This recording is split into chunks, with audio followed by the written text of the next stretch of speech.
শীত যত বাড়ছে মেশিনের শব্দ আর ক্রেতা বিক্রেতার আনাগোনায় কেরানীগঞ্জের প্রতিটি কারখানা ও শোরুম যেন মুখরিত হয়ে উঠেছে।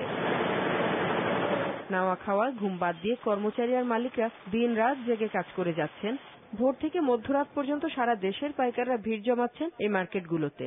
কেরানীগঞ্জের পোশাকের মান খুবই ভালো, হ্যাঁ চাহিদা বেশ ভালো।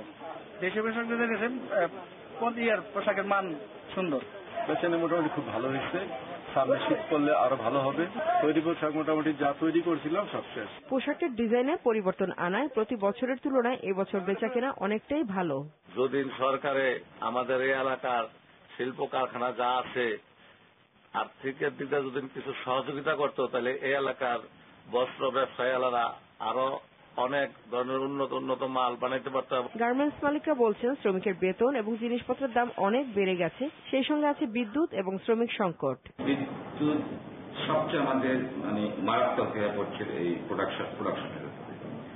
আমাদের যতখানি চাহিদা মেটাতে পারছে না, বিদায় বাহিরের মালগুলো বেশি করছে। কেরানীগঞ্জের তৈরি পোশাক কারখানাগুলোতে প্রায় 7 লাখ শ্রমিক কাজ করছে। ব্যবসায়ীরা মনে করছেন সরকার যদি তাদের সমস্যাগুলোর প্রতি আন্তরিক হয় তাহলে তা ব্যবসার ক্ষেত্রে ইতিবাচক প্রভাব ফেলবে।